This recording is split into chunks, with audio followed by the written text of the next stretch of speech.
Hi guys, it's Tech Boy here with another video. This video is my WWDC 2014 Roundup review video. This has happened a week or more ago and I'm a bit late to it, but it's never too late to give my thoughts on the event, so let's get started.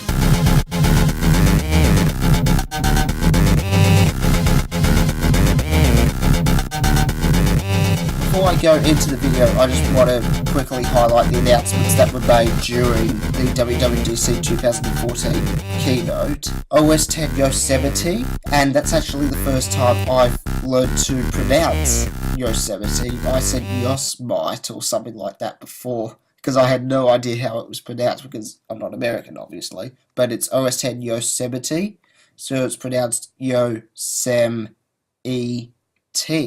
Yosemite. iOS 8, the App Store got updates for when iOS 8 is released. iOS 8 SDK, which has over 4,000 new APIs, which is programming parts and all that for developers to integrate more functionality into their applications. And Swift, which is a new programming language. So I'm going to cover all of these in my video. So let's get to OS X Yosemite. So I'm just going to quickly highlight all of the top 10 features that they announced and then just give my quick thoughts on each of them just to make sure I get it within the time frame. The new design, it's basically what I expected. The transparency, it's not overdone but it's not underdone. I honestly think it's a good balance for what I've seen, but obviously I'll have to wait until I put in practice as to whether I like it or not. But based on what I've seen, really good. Notification Center, really great updates, including the fact it goes over your content and not push your window to the side to allow space for it, and the fact that you can put widgets and stuff in there. Spotlight basically removes the need for Siri on the Mac, because then you can do things like conversions and that, and then drag a conversion. So if you got something like 10 miles and then you type that into Spotlight, it will then show you 16 kilometers, and then you can drag that text back into another document. It basically just removes the need for Siri, and I don't know why I thought of wanting Siri. I guess you could say the same for like music controls and stuff like that, but you've got your controls on the keyboard and that, so I got no idea what I was thinking back then. But in some ways it could be good if they'd still put it in, but a lot of the functionality of Siri's being basically integrated into Spotlight, so it's not really as necessary anymore. iCloud Drive, I love the flexibility of having folders and tagging in it, so people who prefer to tag can tag. People who prefer to do folders, they can do folders. People who do not give a crap about anything, they can just list everything. I love the flexibility, and it's basically their answer to Dropbox and Copy and Box and Google Drive. That's their answer. Mail, I'm glad they've solved all the basics, which basically stops me from using it in the first place, apart from initially setting it up to then realise it's not very good. Handoff, I won't be able to live with it after I've used it for a few days, because the idea is if I start typing out like an SMS or something on my phone and then I get to my Mac, then I'll be able to finish typing it. Which, speaking of SMS, I love the fact they've integrated it, and especially with phone calls. Instant hotspot during the keynote, I'm not so sure how this is going to work in terms of security and all that, because it's saying that you'll be able to pair your computer to someone's phone without any previous configuration needed. To me, that's a bit of a concern, because anybody could tap into your mobile data and chew up your monthly allowance easily, and then you rack up all your phone bills and all that. If somehow I'm misunderstanding it, or the fact that you have to previously connect it up to the computer, but then you can instantly access it any time from then onwards, provided you've set it up after the initial time with a password and all that, I'm all for it. But not having any passwords or anything like that, at least from my understanding of it, not a fan. And Safari just got the new look for favourites tab and all that when you click on the taskbar, and the fact that you can scroll through all of your tabs with the swiping gestures on the trackpad itself. I really love that addition. So overall, really looking forward to Yosemite. iOS 8 got interactive notifications. That's a great addition. Yes, it did come from Android. Don't try and hate on me.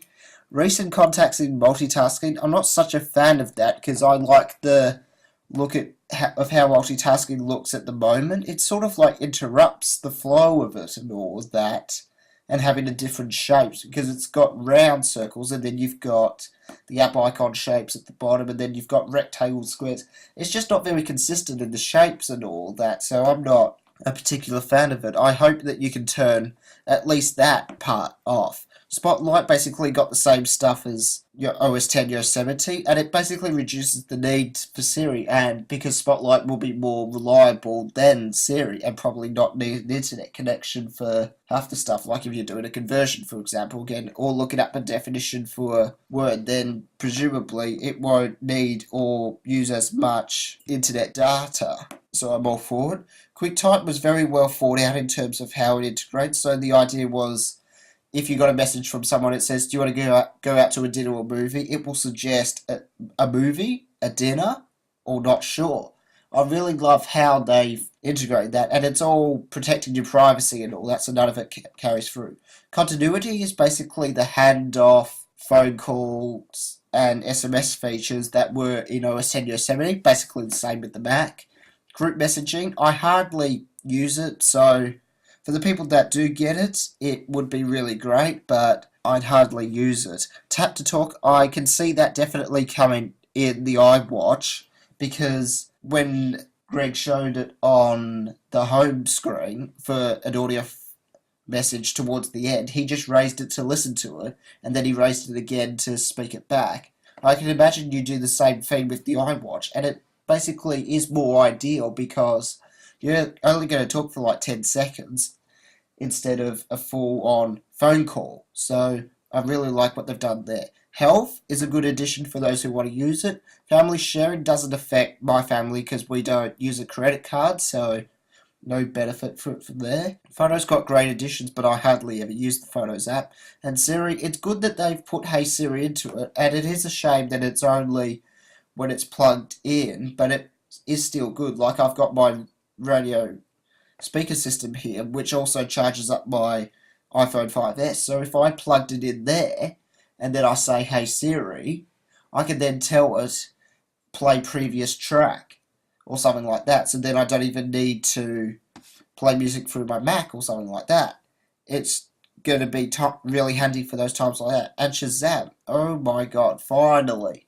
It's going to be so much faster to recognise the songs and all that because you just hold down the home button. You don't even need to say anything, just hold it up next to the speaker. It will show a little iTunes symbol at the top to say that yes, it knows you're wanting to recognise what the song is. Then it will figure it out and then it will tell you what it is. So overall, really good updates to iOS 8, but it was really a more polishing version of iOS 7. Still mad they didn't really change those icons I didn't like. The App Store got updates as well when it comes to rolling it out for iOS 8. There's a new Explore sections by categories and all that. They show top searches that are trending. You scroll through your lists vertically instead of left to right. There's a Editor's Choice logo, so the apps that have been recognised as Editor's Choice in the past will get recognised and possibly get higher ratings, go further up in the views and all that. App bundle, so you can sell more than one app at a set price, so it could be a discounted price. So Cut the Rope, for example, and you could sell the whole lot for $2 or $3 as opposed to paying for every single one for the iPhone, that is, whereas that would be $5 or $6 or something like that. Is just an example. App preview, so you can put short videos in. I really like that. And test flight would be really beneficial for me if I end up getting into the field of creating iOS apps and all of that, because it would be an easy way to distribute beta versions of applications before you release it to the public so anybody can download it. So really great updates. iOS SDK was a massive update, and it was probably the biggest thing and the biggest change to WWDC keynotes in a very long time. Because even Craig Federighi said, what the heck are these people talking about in terms of what the people at home are thinking? But there's 4,000 new developer APIs, which is basically functions that can be integrated into applications. Extensibility is awesome, so it extends the functionality of an app to any other application, so this could be particularly useful for photos and like Bing Translation, as showed you in the keynote.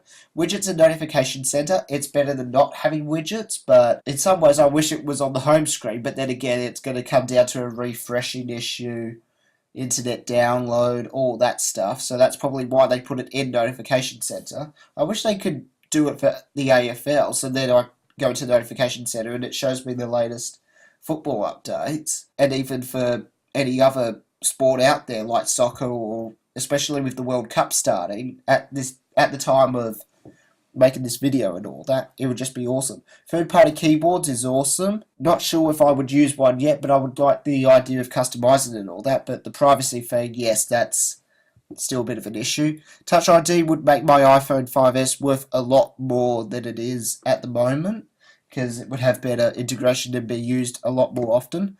HomeKit is really good because I love the approach they're taking to it. So they're saying to all the manufacturers out there, you design the hardware, we'll design the software, you integrate it into the hardware, we've got the complete solution.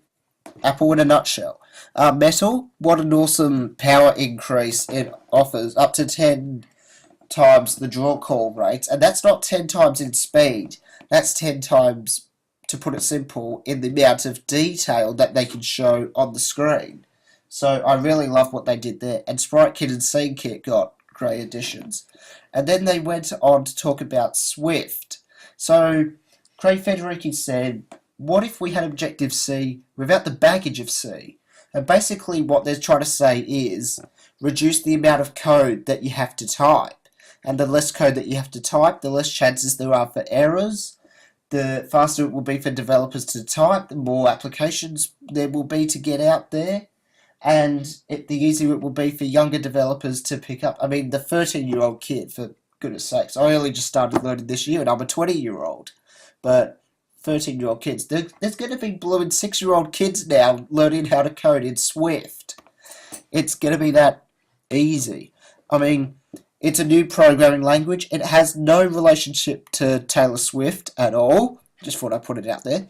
Very similar to Objective-C, because it's sort of like the basis of what they are trying to make the new language of. It doesn't need semicolons at the end of each line, which I really like. So it looks a lot more cleaner. It resets the industry for a new language, but it sort of annoys me because I just finished a unit which focused on iOS programming, and the money that I've got to spend for that unit and all that.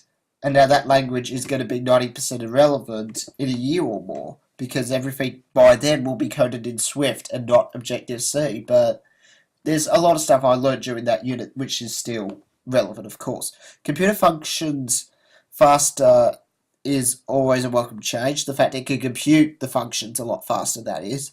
Solving many common errors from appearing at all is really awesome. And trust me, if developers are happy, you will benefit from it in the long term.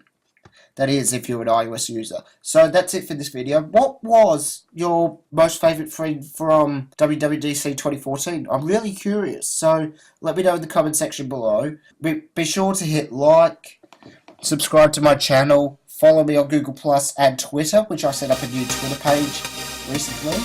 And until next time, thank you very much for watching, and I will catch you later.